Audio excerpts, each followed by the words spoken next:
Buenas noches, bienvenidos a Mesa Cuadrada, un programa de análisis sobre la vida política, económica y social de nuestro país.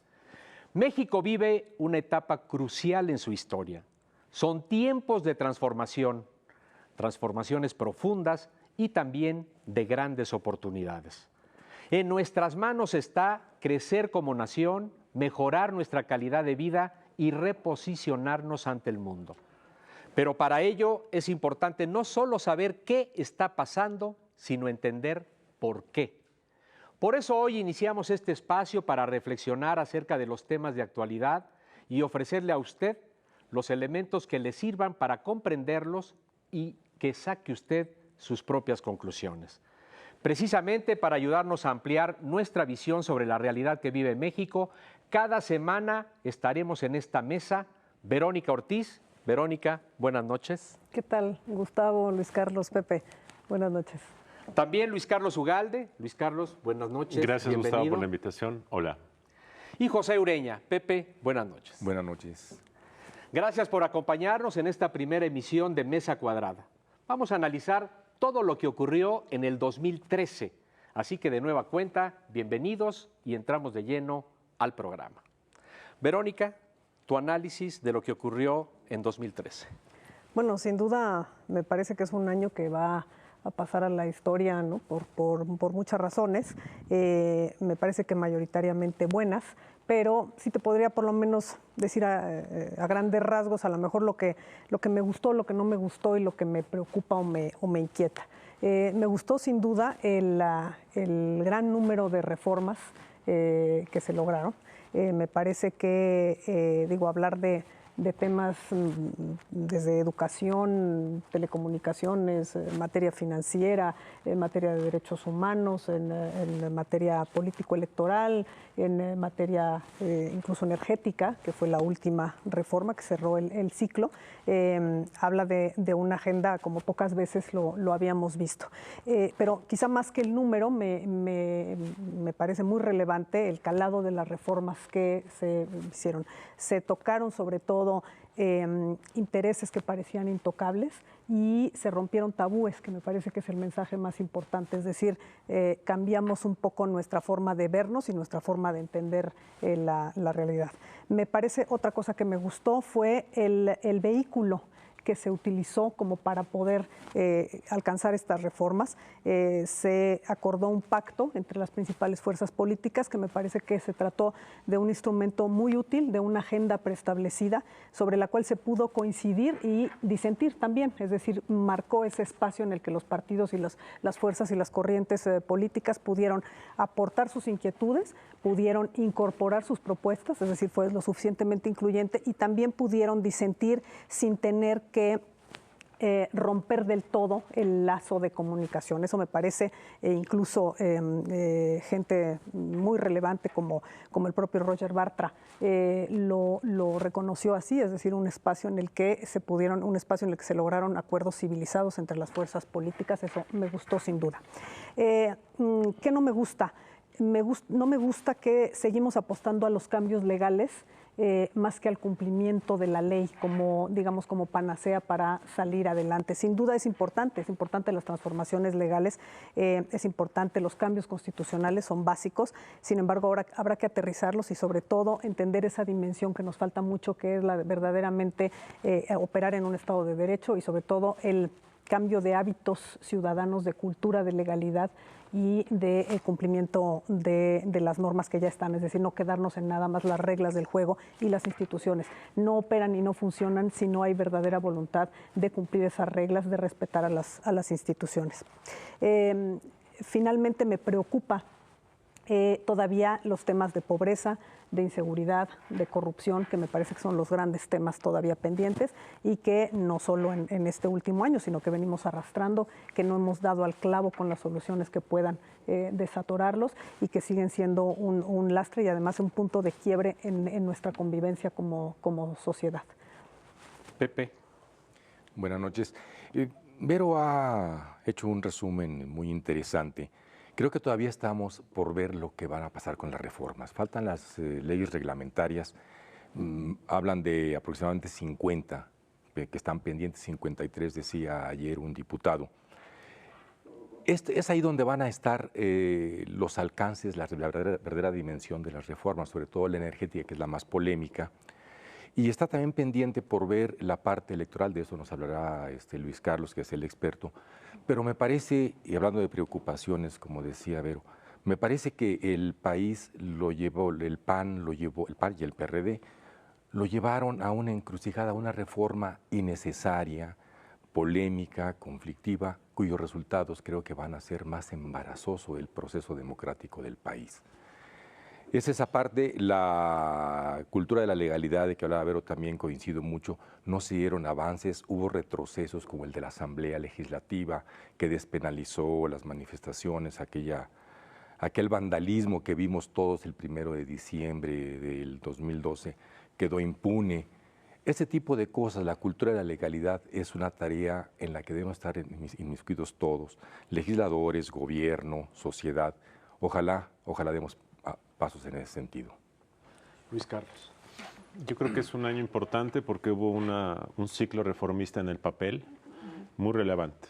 Reformar el papel o reformar la Constitución o las leyes es como quitarle el freno, pero primero después hay que prender el coche, luego hay que acelerar y luego hay que saber dar la vuelta. Entonces esta fase es una condición necesaria, inicial, pero insuficiente para saber el éxito transformador de México. En este ciclo reformista en el papel, yo diría que buena parte de las reformas son positivas, pero hay algunas que me parecen negativas, como partes de la hacendaria, como partes de la electoral. Pero en general el paquete creo que es muy positivo, sobre todo en el tema energético y educativo, las dos más relevantes desde mi punto de vista. Y creo que en ese sentido hay que decir qué bueno que ocurrió. Ahora bien, en mi opinión, la reforma estructural más relevante de México que no ha ocurrido este año y que difícilmente ocurrirá en los próximos se llama cumplir la ley y cumplir la ley. Porque de nada sirve cambiar reglas para no observarlas. Puesto de otra manera, se habla de una reforma anticorrupción que no ocurrió.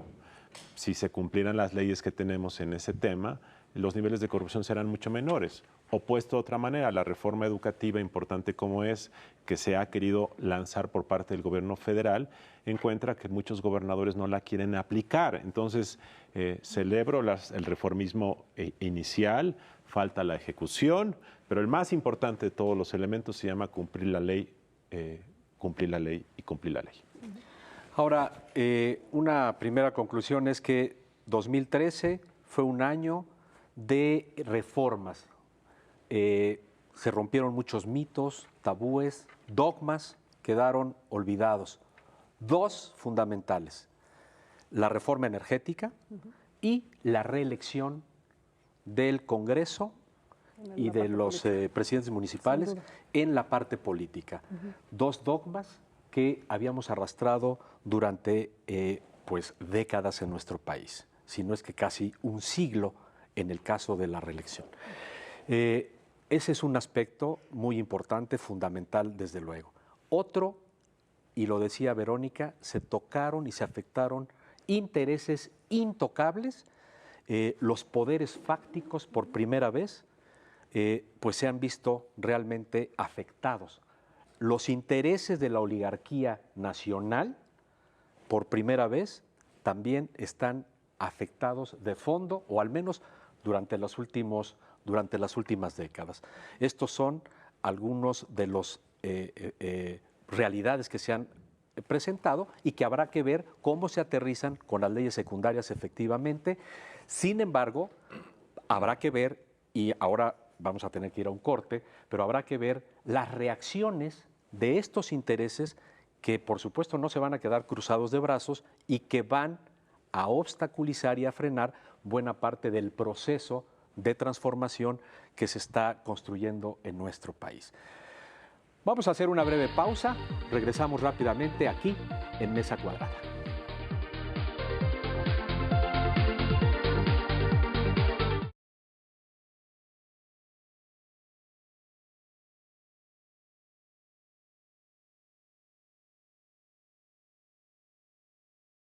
Estamos de regreso, gracias por continuar con nosotros aquí en Mesa Cuadrada.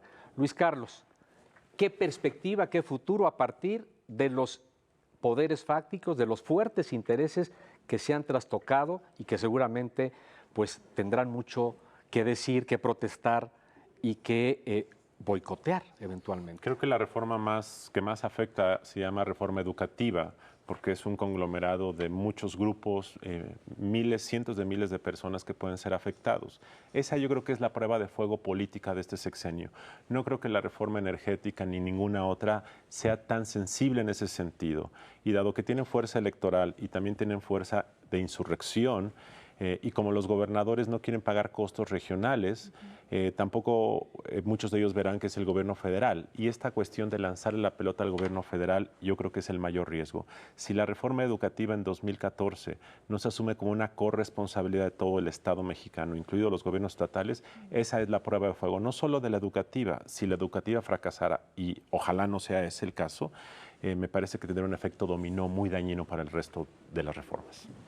Fíjate que tú has mencionado un tema que me parece muy importante porque hay como una nueva relación también entre estados y federación, ¿no? Es decir, aquí en este paquete de reformas, como que hemos visto por un lado este ánimo nuevamente como centralizador, que tiene un componente bueno, es decir, como de meter orden en ciertas actividades que quizá estaban, ¿no? Alteradas. Sin embargo, no sé cómo vaya a ser ese equilibrio de fuerzas con los gobernadores. Luis Carlos menciona muy bien la parte en la que los gobernadores no quieren asumir responsabilidades. La parte educativa es una, la parte de seguridad es otra, sin duda. Y ahora la parte que a mí me preocupa sobre todo va a ser la parte incluso electoral. Entonces estamos en alguna forma, digamos, solapando o consintiendo que los gobernadores en muchos casos no asuman sus responsabilidades. Si quieres, las asumieron mal en el pasado y hay que hacer ciertas correcciones, pero no sé si la receta sea la que nos vaya a salir mejor que la enfermedad, ¿no? Entonces, bueno, ya la resistencia de la que habla Luis Carlos, de la que también hablabas tú, Gustavo, ya está, pues, rampante. Tenemos el caso de Oaxaca, donde el gobernador les entregó puntualmente los bonos, los premios por regresar a clases, y en diciembre les entregó 45 días de salario. Se los entregó los primeros días de diciembre, y ya tienen listos los cheques para entregarlos en enero. ¿Qué significa esto? Que de nada sirvió en Oaxaca la reforma. Se está entregando el dinero que es lo que a ellos les sirve, lo que los habitualla para venir a manifestarse. Entonces, en esas condiciones, pues creo que por lo menos en Oaxaca, aparte en Guerrero y en Michoacán, Chiapas es otro caso, no va bien la reforma educativa y ella está perdiendo. Otras resistencias de las que hablabas, Gustavo, en la parte de la oligarquía, ellos tienen la manera de beneficiarse sin manifestarse. Sencillamente contratan buenos contadores, buenos despachos, pagan lo que quieren pagar y excluyen lo que quieren excluir, de manera que así los costos que les lleve la contabilidad los vamos a ir pagando los causantes. Reforma educativa. La primera semana de diciembre hubo un gran evento en la Secretaría de Educación Pública donde estuvieron los gobernadores de todo el país, el jefe de gobierno. El evento fue encabezado por el presidente Enrique Peña Nieto. Ahí se firmaron compromisos para que cada uno de los gobernadores asuma su responsabilidad y cumplir la ley y la reforma educativa. Bueno, eso por un lado, y por el otro, el hecho de que el gobierno federal maneje el presupuesto. Déjame decirte, me parece que el presidente de la República debe invertir buena parte de su capital político y de su tiempo en hacer que esta reforma jale. La forma como está constituido el sistema político y la nueva centralización cuando regrese el PRI a la presidencia significa que si el presidente se involucra, pero se tiene que sentar cada 15 días con todos los gobernadores y pasar lista. ¿Cómo vas tú? ¿Por qué no lo hiciste? ¿Qué pasó? Calderón, en su lucha antinarco, que podemos discutir si fue correcto o no, le invirtió buena parte de su tiempo a sentarse con todos para que fuera jalando esa estrategia que muchos cuestionan. En lo educativo es igual. Si no se involucra el presidente de la República de forma personal, no va a jalar. Y respecto a este evento, que qué bueno que lo hubo el presidente con todos, pero veamos la contradicción de que firmas respetar la ley cuando eso es alguna obligación como gobernante y sin embargo se tiene que firmar. ¿Qué pasa en nuestro país a propósito de esto? ¿Por qué la autoridad, por qué no respetamos esa cultura de la legalidad? El gran problema de hacer cumplir la ley es una cuestión educativa, cultural de nuestro país, del mexicano, que es a partir del principio de autoridad que no respetamos, ¿De dónde viene este problema y cómo lo vamos a poder acotar? Mira, yo creo que es un tema que va muy ligado a el tema del desencanto con las instituciones y el desencanto con la democracia. Es un tema que no es nada más de México.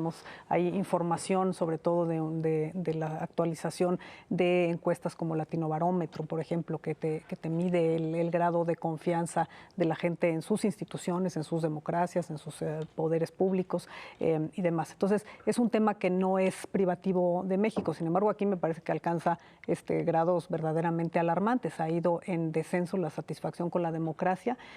Sube un poco cuando hay elecciones, es decir, sobre todo cuando la gente se siente, digamos, conminada a ejercer el voto, pero parece que ahí se agotara un poco nuestro sentido de hasta dónde llega la participación democrática.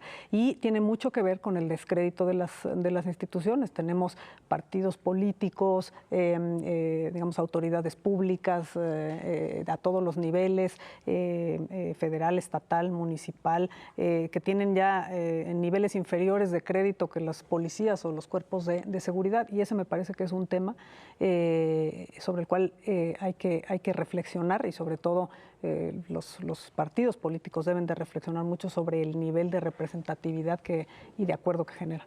El problema finalmente es de resultados para la sociedad y lo asocian así. La encuesta del Latinobarómetro de alguna manera está vinculado con el problema de la seguridad, del bajo crecimiento de la economía, y por eso no ve reflejados en sus bienestar, en su bolsillo, y eso está asociado a que el sistema democrático hoy por hoy a nivel mundial no está reflejándose en resultados que le beneficien a la sociedad y a la población. Esa es una parte. Así es. Las expectativas. Tiene que ver, y hay una percepción de injusta distribución de los beneficios del desarrollo. Ese es el tema central. Los mexicanos perciben que las cosas en algunos lados pueden caminar, pero que no se está haciendo parejo a la hora de distribuir los beneficios. Y respecto a la pregunta, quisiera volver al tema de la legalidad, porque a mí me parece que es el tema central de por qué las cosas a veces no funcionan bien. El sistema político mexicano se construyó y la gobernabilidad se logró a través de la negociación de la ley. Y esto ocurrió desde fines del siglo XIX con Porfirio Díaz y durante buena parte del siglo XX. Negociar la ley y su aplicación fue una forma de apaciguar a los líderes revolucionarios regionales, de construir un aparato centralizado, de generar poderes metaconstitucionales que pusieran en orden. Entonces, nuestro orden fue construido con base en la negociación de la ley. Es por eso que estamos en una trampa, porque somos una democracia que requiere orden y ese orden está basado en negociar la ley. Y un país moderno no puede seguir en esa ruta. Entonces, salir de esta trampa nos va a llevar mucho tiempo. Y yo por eso creo que ese es realmente el paso a la modernidad política en México que todavía no hemos dado. Y por eso es que nuestra democracia sigue generando corrupción, nuestra democracia sigue generando desencanto, nuestra democracia es muy clientelista por estos arreglos políticos que heredamos desde el siglo XIX. Sin duda, mucho tenemos que hacer por delante todavía, un reto impresionante. Vamos a hacer una breve pausa, regresamos rápidamente.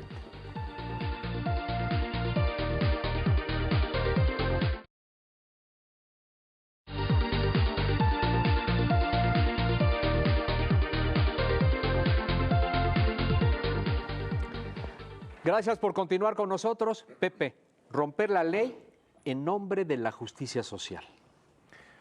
Bueno, es una cultura que se ha acentuado con la democracia, paradójicamente, aunque sea muy añejo la cultura de romper la ley. Esto es más reciente. Ahora con la democracia todo está permitido.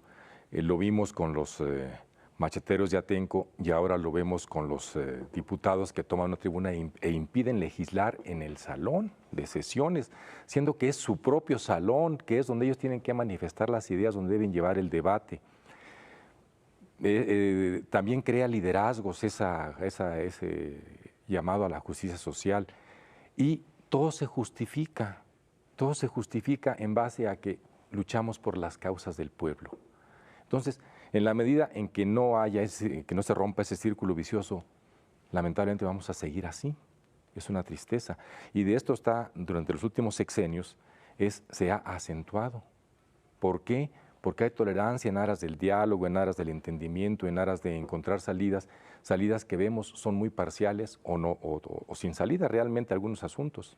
Y trampas en el discurso, como vender, por ejemplo, nos vemos en el 2015 en la consulta popular para frenar la reforma energética. Un engaño. Sí, la reforma energética se aprobó en diciembre y quienes estaban en contra, que están en su derecho de estar en contra, dicen que en 2015 va a poder haber una consulta popular porque ya existe la figura en la Constitución, en la ley. Se aprobó también en diciembre esa consulta popular.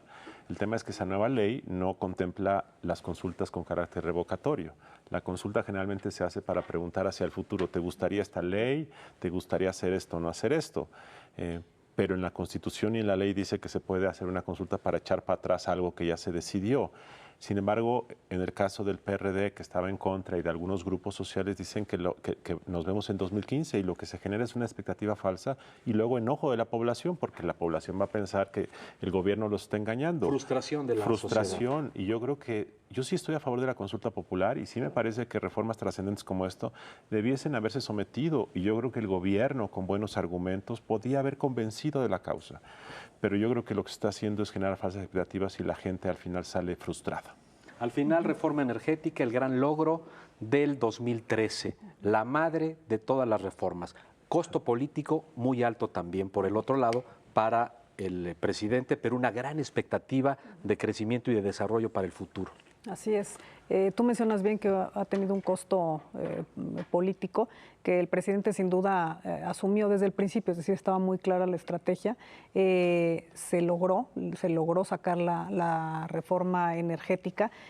Como dije yo al principio, completó el ciclo de reformas. Me parece que el costo que se asumió en términos de lo que se quedó en el camino, es decir, una reforma fiscal que tiene, digamos, puntos en los que habría que repensarla, y sobre todo una reforma político-electoral con avances importantes políticos, pero con bemoles muy serios en la parte electoral. Parece que fueron como la justificación, es decir, los medios como para llegar a esta reforma energética. Quisiera hacer un comentario. Sí, claro. Yo no creo que haya habido costo político para Peña Nieto presidente. Sí creo, como dice Verónica, que hay un costo en términos de una reforma hacendaria trunca y una reforma electoral muy mala. Pero hay que ver los números en 2015, pero hasta ahora yo creo que fue a muy bajo costo la reforma energética. No hubo bloqueos, no hubo grandes manifestaciones. Habrá que esperar. El costo en imagen, es decir, todas las encuestas que registran un descenso en la imagen del presidente, podemos hablar de costo político. Ese es el costo principal que se ha pagado, Pero no creo que sea por la energética, yo creo que tiene que ver por el desempeño de la economía. Sí. Pero quizá para lograr la energética se han sacrificado, por ejemplo, se ha sido demasiado permisivo y tolerante con los maestros, se ha cedido con el PRD en la reforma fiscal. Entonces hay costos que van ahí colaterales que se han asumido y que se han pagado. Todo se abonó a eso, exactamente. El presidente tenía la intención de sacar la reforma energética, la sacó, y para eso se dio demasiado, entre otras la reforma electoral. Entonces, en este momento el presidente creo que sí está cuestionado en cuanto a imagen, porque lo tildan de un otro Santana y otra serie de cosas. Habrá que ver con el tiempo, pero sí le apostó, se empeñó, él ganó, en esta apuesta la ganó, en la ley hay que ver si la ganan los hechos. Bueno, ahí está finalmente el resultado de que durante los últimos 3 gobiernos, por lo menos, el de Felipe Calderón, Vicente Fox y Ernesto Zedillo, no se lograron estas reformas que sacan de la parálisis y la mediocridad al país y que te generan, al menos te sientan las bases. Todavía falta mucho por hacer, lo que comentábamos de las leyes secundarias, por supuesto, lo que viene también de presiones de algunos sectores, sobre todo en la ley de telecomunicaciones, en la reforma educativa de los gobernadores y desde luego también probablemente en reforma hacendaria, que pues algunos califican como más una miscelánea. Pero al final del día es toda esa perspectiva transformadora que le da al país un potencial de desarrollo que no teníamos durante las últimas décadas. Así es. Te pone en otra perspectiva, creo yo, pero te falta la parte más compleja, que es la implementación, el aterrizaje de estas reformas, que fue el primer paso. ¿Cuál es el primer punto, además de la reforma educativa, para la implementación de todo este proceso reformador y transformador? Bueno, hay 2 temas por urgencia hay dos temas. La reforma educativa tiene muchos procesos ya administrativos. Por ejemplo, empezar con el proceso de planeación de la evaluación. Se tiene que convocar en mayo ya un primer concurso de ingreso y en 2015 empieza ya la evaluación y empiezan ya las posibles consecuencias de la evaluación. Y en lo electoral eso es lo más delicado porque eso te da un plazo de 4 meses para tener leyes en materia, para integrar el nuevo Instituto Nacional Electoral, porque en octubre empieza el proceso electoral de 2015. Yo creo que ahí va a haber muchos problemas. Es imposible cumplir con este mandato, además de que es un mal mandato. Yo creo que muy pronto nos vamos a dar cuenta del error que se cometió en esa reforma. Y tienes elecciones estatales también en puerta. Este año sí, ninguna de gobernador, pero tiene 6 o 7, sí. Para las Tú, José Woldenberg, Leonardo Valdés, Francisco Guerrero, algunos otros se han opuesto al Instituto Nacional de Elecciones, pero Arturo Sánchez, ex consejero que estuvo contigo en el IFE, él dice cómo sí se puede el Instituto Nacional de Elecciones. Bueno, y entendemos que él quiere ser consejero presidente, pero que hay un sesgo también, pero él dice cómo sí se puede. Bueno, a mí me parece que es una idea absurda, compartiendo el diagnóstico de que efectivamente muchos gobernadores meten mano, lo cual es cierto. El problema es que esta medicina ni te resuelve que metan mano y es una locura administrativa, operativa, que va a causar muchos conflictos y que lo que va a generar es un conflicto postelectoral en 2018 y una nueva reforma electoral en 2019, en la cual estaremos platicando en mesa cuadrada en aquel programa que nos invitarás. Y ahí la vamos a llevar elección tras elección, ¿sí? Ahora, lo que mencionabas de Arturo Sánchez, bueno, pues es muy claro, el señor ya fue consejero, solo cambiándole el nombre podía ser otra vez consejero presidente, y el PAN, que es el que lo impulsa, pues es muy afín a él. Ahí es donde yo decía que la reforma era rehén de un interés partidista. Yo lo que lamento en este tema de la reforma electoral es que los agravios de las elecciones, de los procesos electorales, se quieran cobrar en el IFE, es decir, en la figura del Instituto Federal Electoral. Lo vimos en 2007 y lo estamos viendo nuevamente ahora, y eso sí me parece de lamentar, porque lo que estamos haciendo no es perfeccionar el sistema democrático, sino estamos nuevamente cobrando agravios de resultados electorales y además, como bien dice Luis Carlos, estamos mandando inmediatamente el problema para la siguiente elección federal. A cambio está el beneficio de romper el otro gran mito de la reelección. Bueno, yo he oído a gente que te dice dos cosas. Primero, y esto me lo han dicho senadores incluso, me dicen, mira Luis Carlos, no te hagas, porque yo les decía hace 3 meses, oye, esta reforma hacendaria pues está trunca. Me hicieron, una buena reforma energética vale una mala reforma hacendaria. Y otro me dijo hace poco, me dice, ¿sabes qué? Este me lo dijo alguien panista, me dice, por la reelección, ¿qué importa echar a perder al IFE? Entonces, esta visión de que hay que pagar costos, bueno, yo no creo que esos trueques, yo creo que puede ser una buena reforma energética, que qué bueno que salió muy bien, yo estoy a favor, y puedes haber hecho una buena reforma político-electoral. ¿Por qué tienes que hacer algo mal para que algo salga bien? Yo creo que ese quid pro quo no es correcto. Evaluaremos entonces en los siguientes programas, en las siguientes mesas, esos costos y finalmente qué beneficios reales se tienen y qué costos vamos a tener que pagar. Pero lamentablemente el tiempo se nos ha ido muy rápido. Les agradezco a todos que estemos en esta mesa. Le agradezco a usted que nos haya acompañado. Pase usted muy buenas noches.